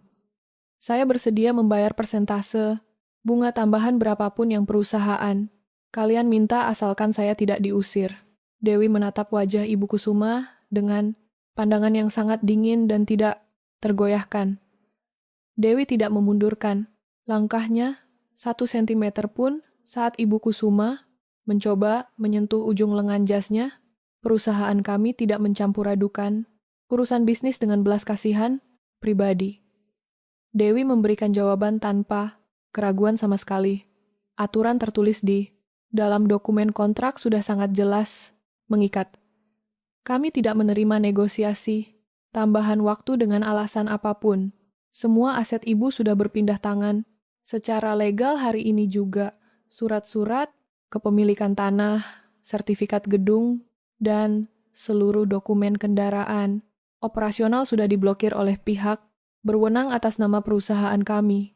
Ibu Kusuma menangis dan menutupi wajahnya menggunakan kedua telapak tangannya. Dia benar-benar terpuruk di titik terendah dalam siklus hidupnya. Kerajaan, bisnisnya hancur seketika. Anak laki-laki tunggalnya telah pergi, meninggalkannya dan dia kini terancak. Menjadi gelandangan tanpa uang sepeser. Dia terus menangis dan memohon kepada Dewi untuk mempertemukannya langsung dengan pimpinan tertinggi dari perusahaan investasi tersebut. Ibu Kusuma masih memiliki keyakinan buta bahwa dia bisa meyakinkan pimpinan perusahaan itu untuk membatalkan penyitaan jika dia diizinkan bertemu dan berbicara secara tatap muka. Dewi terdiam selama beberapa detik. Dewi sengaja memberikan jeda waktu luang tersebut untuk mengamati kehancuran mental targetnya secara langsung. Sesuai dengan instruksi detail dari Tari, Dewi akhirnya membuka satu jalur komunikasi yang sebenarnya merupakan jebakan penutup untuk rencana mereka. Keputusan penyitaan dokumen ini bersifat mutlak dan tidak bisa dibatalkan oleh saya. Namun, saya bersedia menyampaikan permohonan Ibu langsung kepada pimpinan utama kami siang ini. Dewi merapikan kembali tumpukan dokumennya dan memasukkannya ke dalam tas kerja kulitnya.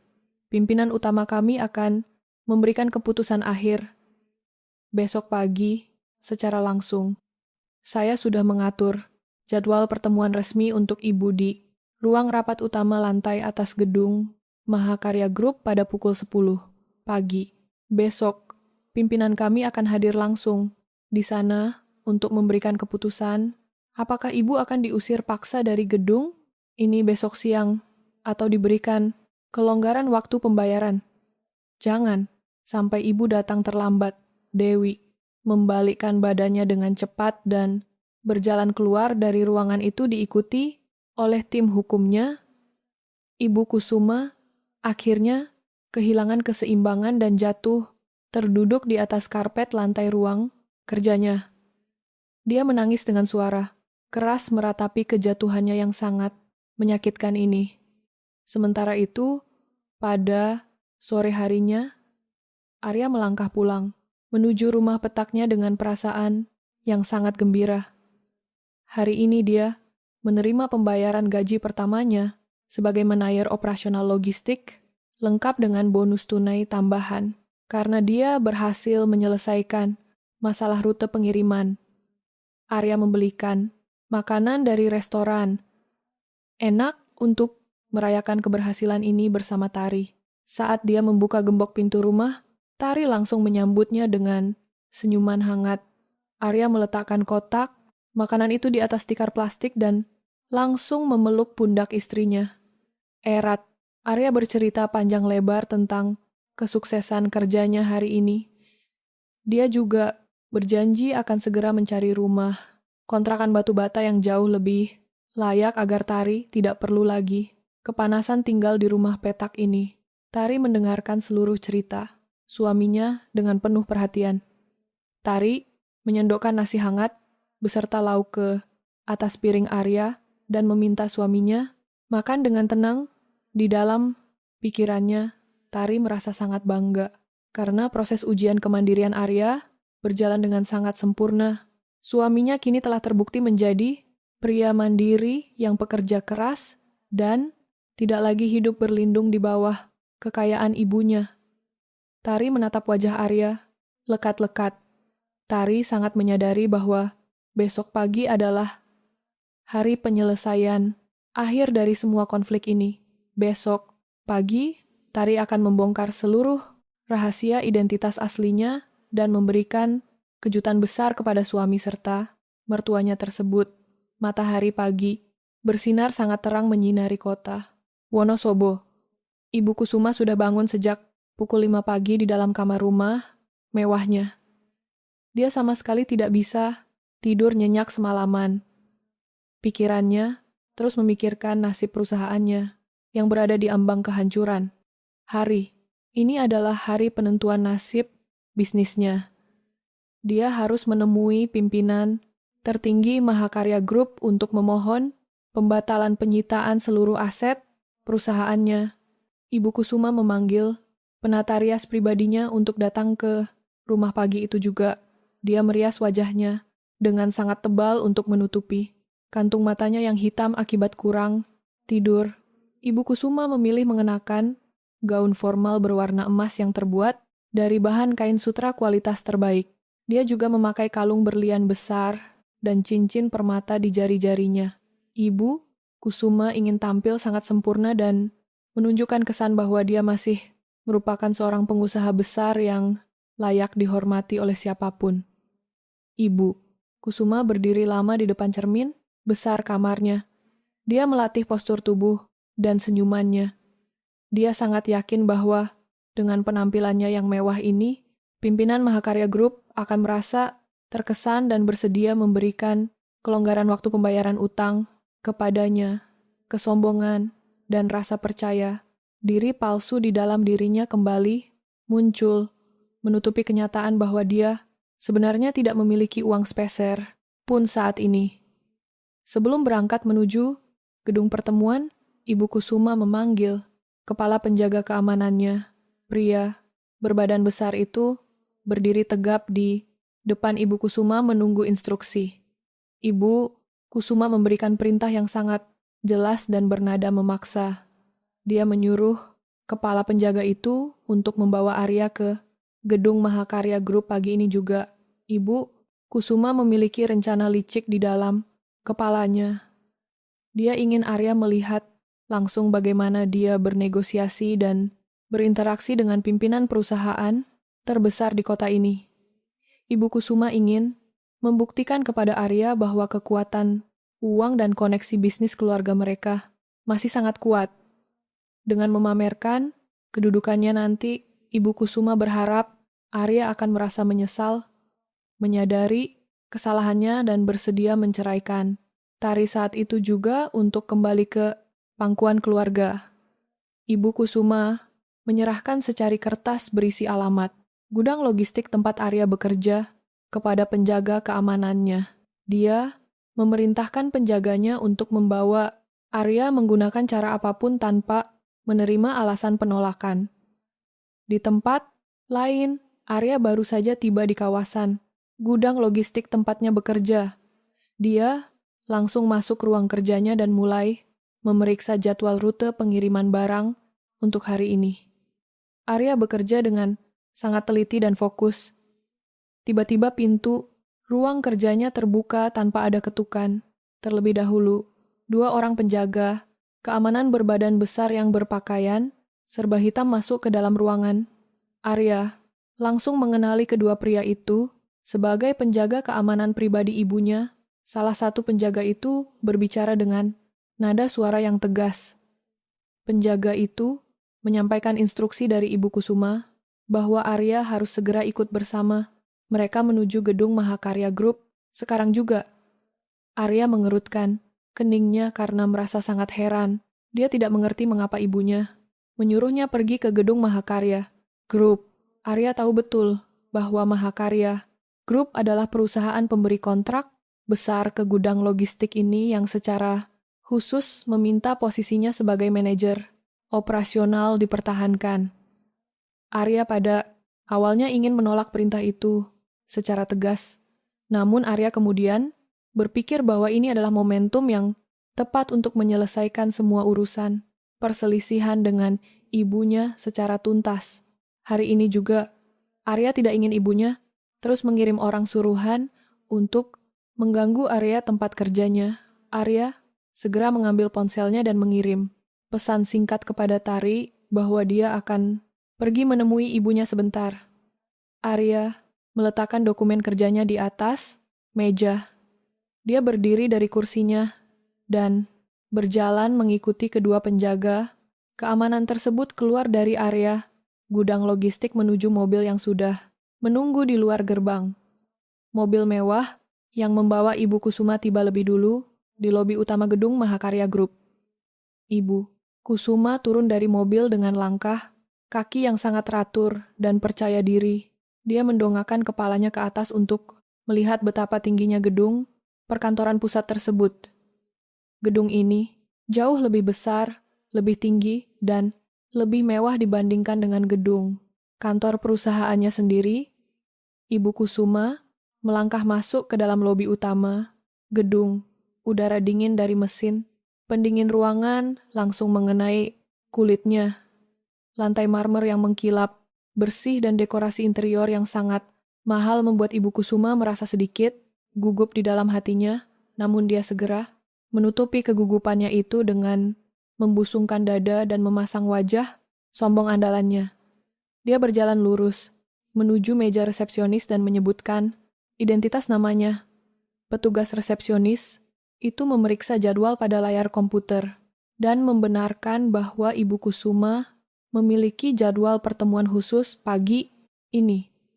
Resepsionis itu mempersilakan Ibu Kusuma untuk duduk menunggu di area ruang tunggu VIP di lantai dasar sebelum dipanggil naik ke ruang rapat utama. Ibu Kusuma berjalan ke area VIP dan duduk di atas sofa kulit yang sangat empuk. Dia menyilangkan kakinya dan menunggu kedatangan Arya.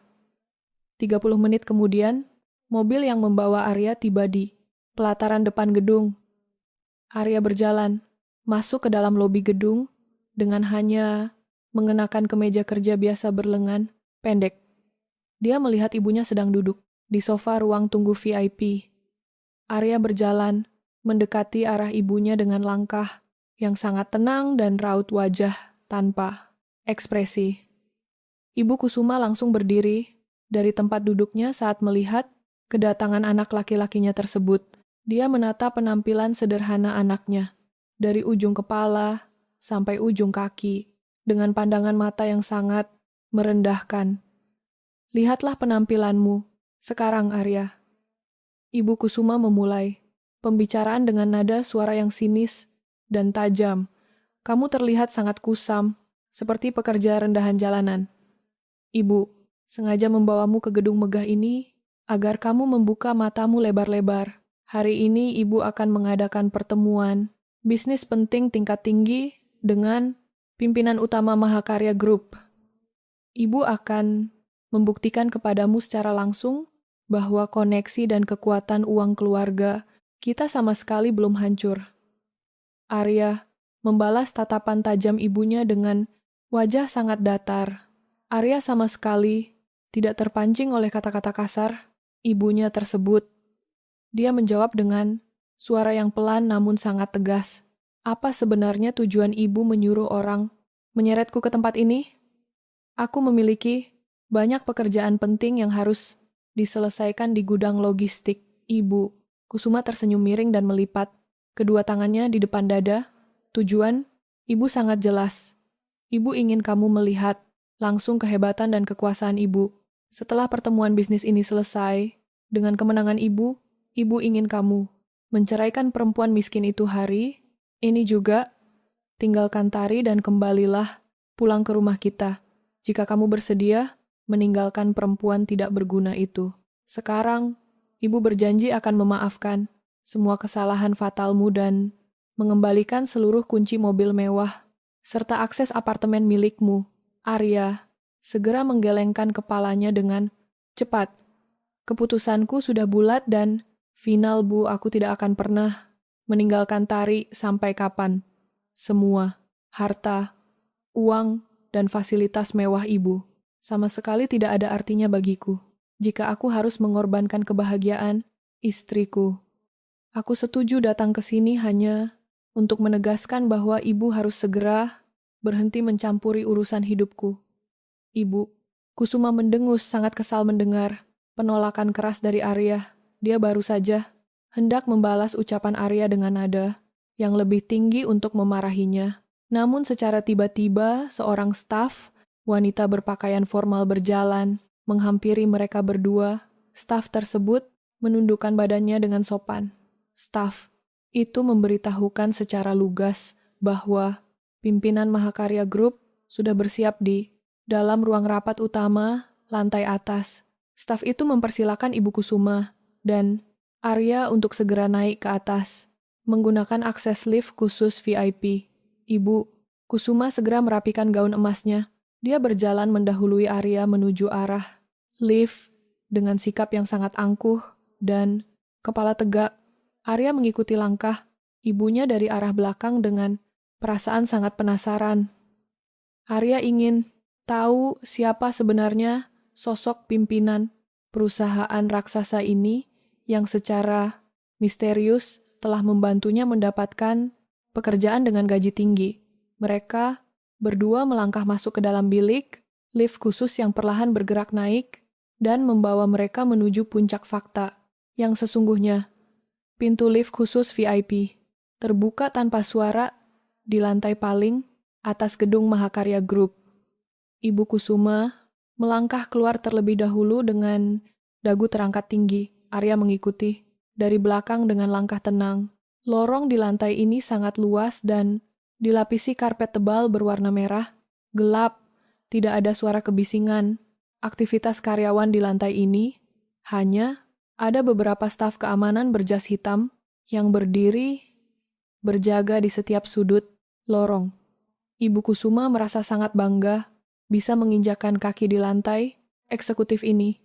Dia merapikan gaun sutra emasnya sekali lagi untuk memastikan penampilannya sempurna. Staf wanita yang mengantar mereka berhenti di depan sebuah pintu kayu ganda berukuran sangat besar. Staf itu membuka kedua daun pintu tersebut dan mempersilakan Ibu Kusuma serta Arya untuk masuk ke dalam ruang rapat utama. Ruang rapat itu berukuran sangat luas. Di tengah ruangan terdapat meja kayu panjang berbentuk oval dengan puluhan kursi kulit hitam mengelilinginya. Kaca jendela tebal membentang di satu sisi dinding dan memperlihatkan pemandangan seluruh bangunan kota dari ketinggian. Dewi berdiri di ujung meja rapat tersebut. Dewi mengenakan setelan jas kerja abu-abu yang dijahit rapi. Dewi memegang sebuah map berisi dokumen penyitaan aset. Ibu Kusuma segera mengenali Dewi sebagai perwakilan perusahaan investasi yang menemuinya kemarin. Ibu Kusuma berjalan mendekati Dewi dengan senyum lebar yang dibuat-buat. Arya memilih berdiri di dekat pintu masuk sambil memperhatikan sekeliling ruangan dengan rasa penasaran. "Selamat pagi, Ibu Kusuma," menyapa Dewi dengan suara keras. "Saya sudah datang tepat waktu sesuai jadwal pertemuan yang ditentukan. Sekarang, tolong panggilkan pimpinan utama perusahaan ini. Saya ingin berbicara langsung dengannya untuk membatalkan proses penyitaan gedung pabrik dan aset perusahaan saya. Saya yakin, pimpinan, kalian adalah orang yang mengerti urusan bisnis keluarga tingkat atas dan bersedia menerima negosiasi ini." Dewi tidak membalas senyuman Ibu Kusuma sama sekali. Dewi menatap Ibu Kusuma dengan pandangan lurus. "Pimpinan utama kami sudah berada di ruangan pribadinya. Beliau akan keluar menemui ibu sekarang. Juga, tolong persiapkan diri ibu untuk mendengarkan keputusan final dari beliau." Tepat setelah Dewi menyelesaikan kalimatnya, sebuah pintu di sisi kanan, ruangan rapat terbuka secara perlahan. Pintu itu menghubungkan ruang rapat langsung dengan ruang kerja pribadi direktur utama. Langkah kaki dengan ketukan sepatu hak tinggi terdengar tegas memasuki ruangan. Arya menoleh ke arah pintu tersebut. Mata Arya langsung melebar karena sangat terkejut melihat sosok yang baru saja masuk. Sosok yang berjalan keluar dari ruangan itu adalah Tari. Namun penampilan Tari hari ini sangat berbeda, 180 derajat dari sosok istri sederhana yang Arya kenal di rumah petak. Tari mengenakan setelan jas eksekutif wanita berwarna hitam pekat yang dijahit dengan ukuran presisi. Rambutnya ditata rapi ke atas tanpa ikatan karet biasa. Riasan wajahnya tegas dan memancarkan wibawa kepemimpinan tingkat tinggi. Tari berjalan dengan postur tubuh tegak lurus, mendekati kursi utama di ujung meja. Rapat. Ibu Kusuma terbelalak melihat kedatangan Tari.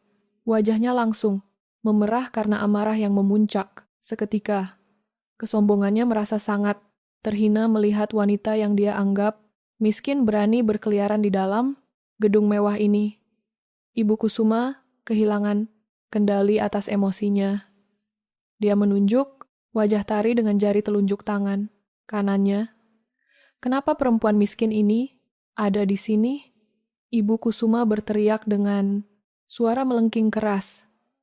"Apa yang kamu lakukan di tempat ini, Tari?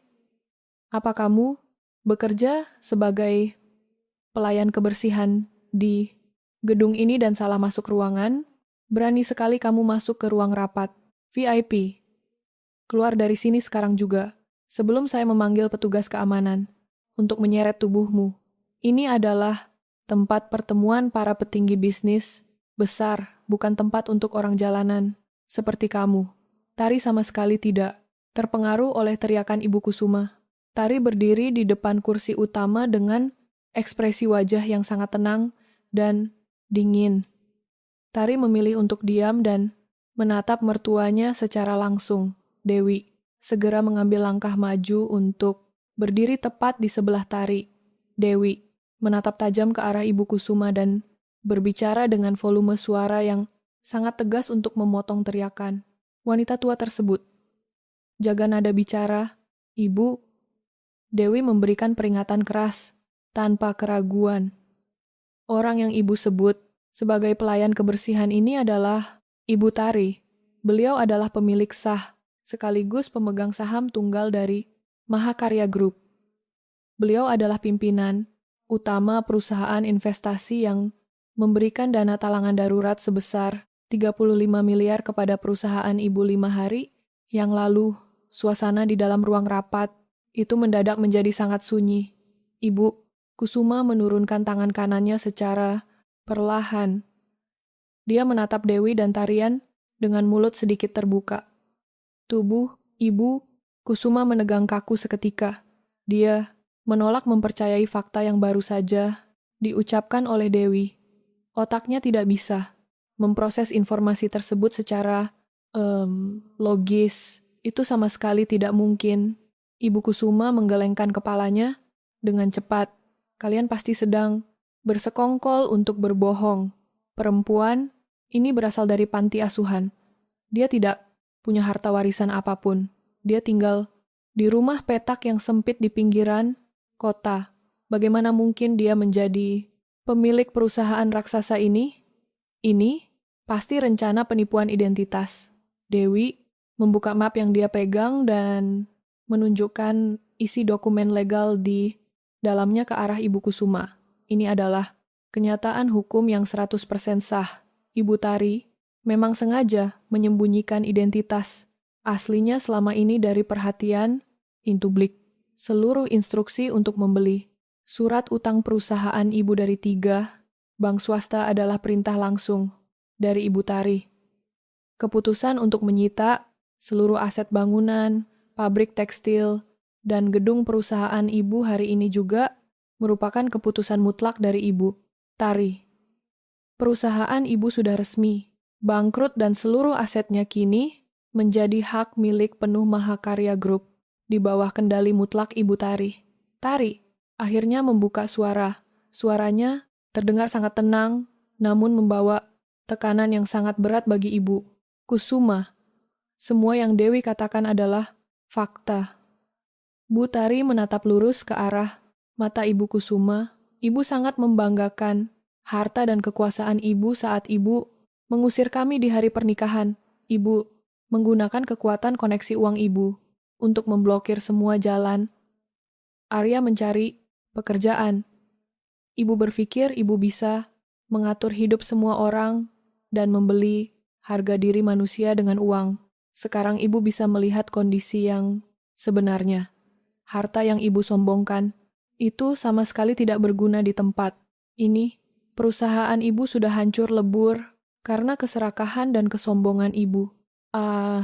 Sendiri. Lutut Ibu Kusuma mendadak kehilangan seluruh tenaganya. Dia tidak kuat menopang berat badannya sendiri. Ibu Kusuma jatuh terduduk secara keras di atas lantai berkarpet tebal tersebut. Gaun sutra emas mewahnya berserakan, menyentuh lantai. Napasnya tersengal-sengal karena syok berat. Matanya menatap kosong ke arah lantai.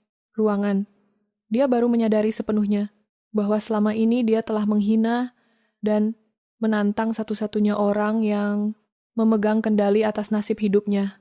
Arya yang sejak tadi berdiri di dekat pintu secara perlahan berjalan mendekati meja rapat utama.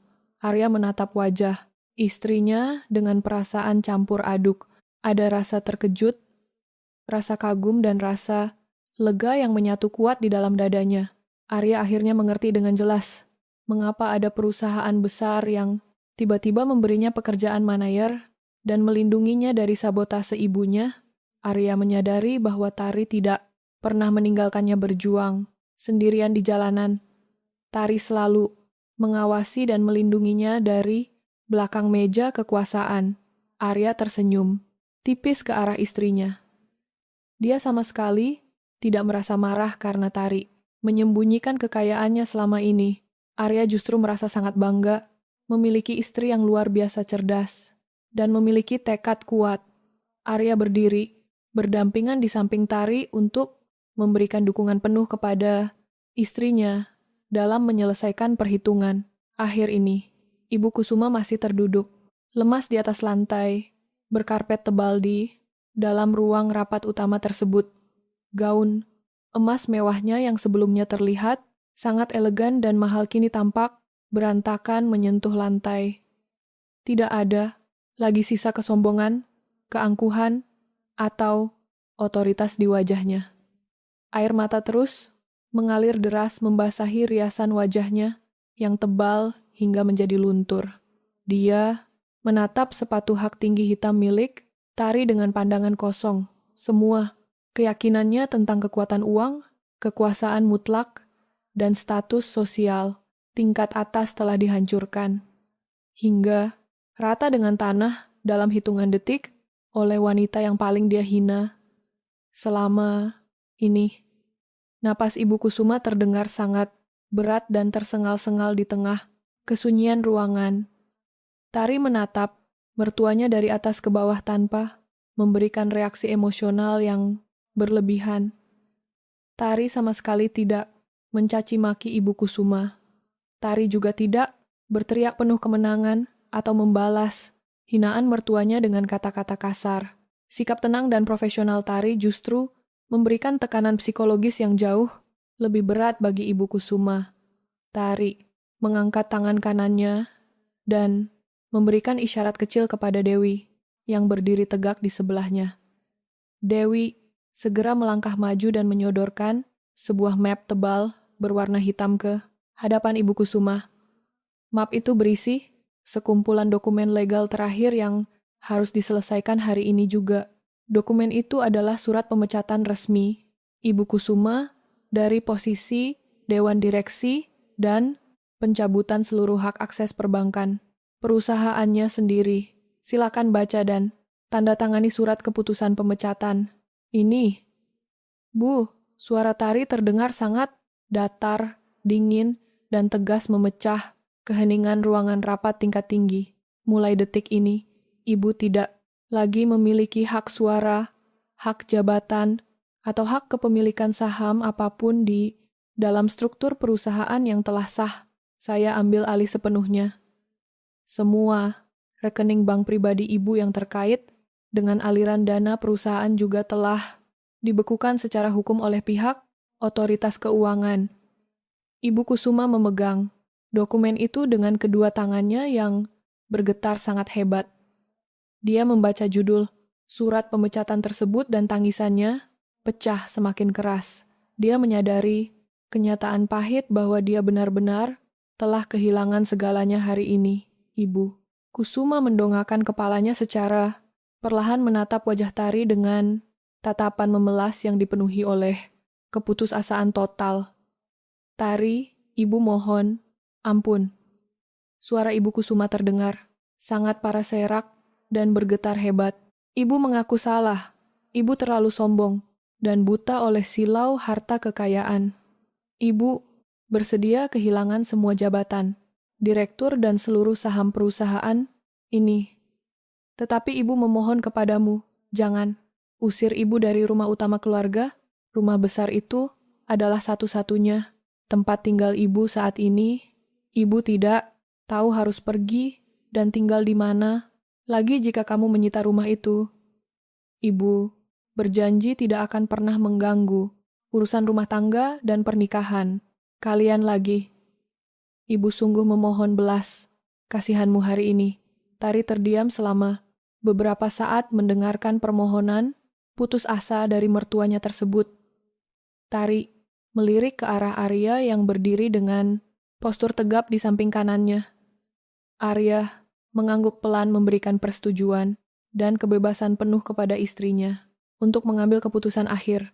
Arya sama sekali tidak berniat maju untuk membela ibunya karena dia tahu persis ibunya harus menanggung seluruh akibat perbuatannya sendiri. Tari kembali, menatap lurus ke arah Ibu Kusuma. Keputusan saya sudah bulat dan final. Saya tidak akan membiarkan Ibu menempati rumah mewah itu lagi. Rumah itu adalah aset bernilai tinggi milik perusahaan yang akan segera saya jual kepada pihak ketiga untuk menutupi semua utang bank dan kerugian operasional yang Ibu buat bulan ini. Namun, saya memiliki keputusan lain. Saya tidak akan membuang Ibu ke jalanan tanpa tempat berteduh, seperti niat jahat Ibu saat sengaja memblokir pekerjaan suami saya tempo. Dulu hari, Tari mengambil sebuah kunci rumah berukuran kecil yang terbuat dari kuningan dari dalam saku jas kerjanya. Dia menjatuhkan kunci itu ke atas lantai, tepat di depan lutut Ibu Kusuma. Suara logam berbenturan dengan lantai terdengar cukup nyaring. Saya telah membeli sebuah rumah petak kecil di kawasan padat penduduk di pinggiran kota. Ukuran dan fasilitas rumah itu sama persis dengan rumah petak yang saya dan Arya tempati saat Ibu mengusir kami tanpa uang sepeser pun. Tari memberikan keputusan akhirnya dengan intonasi kalimat yang sangat lugas. Ibu akan pindah dan tinggal di rumah peta itu. Mulai malam ini, semua fasilitas mobil mewah, koleksi perhiasan berlian, asisten rumah tangga, dan kartu kredit, ibu sudah disita oleh tim hukum saya. Saya hanya akan memberikan uang sisa, biaya hidup setiap awal bulan yang nominalnya hanya cukup untuk makan 3 kali sehari dengan lauk seadanya dan untuk membayar tagihan listrik rumah. Petak itu, ibu harus belajar membersihkan rumah sendiri dan mencuci pakaian ibu sendiri. Ibu harus merasakan sendiri penderitaan kehidupan orang. Biasa yang selalu ibu rendahkan dan ibu hina selama ini. Ibu Kusuma mengambil kunci kecil berwarna kuningan itu dengan tangan yang terus bergetar.